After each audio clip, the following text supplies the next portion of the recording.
Hello ma'am, good afternoon mo dia ma'am. Wow, gwapa ka to sa pasahero. Nya murag smiling kayo. Murag na cancer gini ba sa ilang kuan.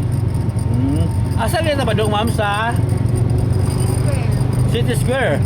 Wow, maglaag siya di or magpabugnaw? Padong na muli. Padong na muli. Asa dito muli ma'am sa Sa Downey. taga Dawis ka. Asa taga school ma'am sa Sa Pilar College.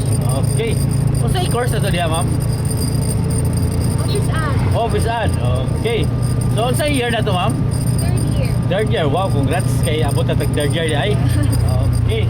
Pintahan na gyud kayo. Kanang masig na tayo shout out diya ma'am. Shout out ni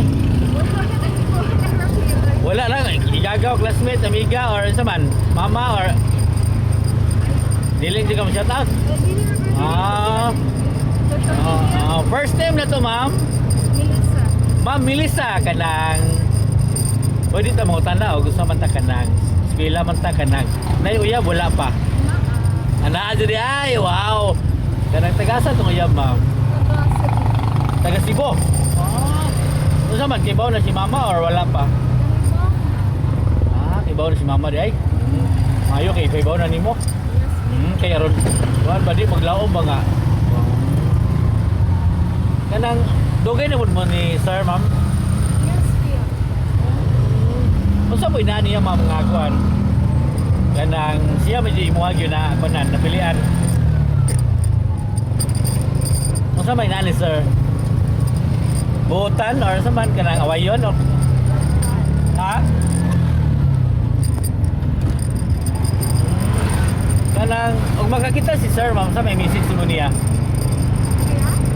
Og makakita si sir sa may message mo niya.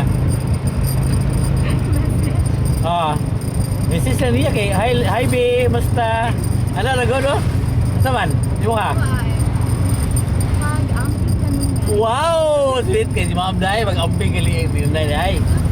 So, unsa man primero mo uyab ma'am or ikaduha or ikatulo? Or kinaunahan, wow, first love ni. Hangtod sa kinalasa. Pero hopefully.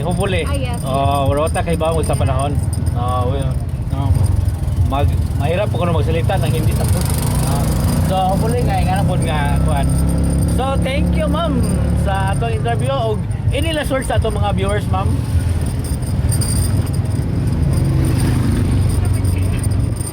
Goodbye or sa man karang amping or sa man. Thank you ma'am. Good afternoon ma'am.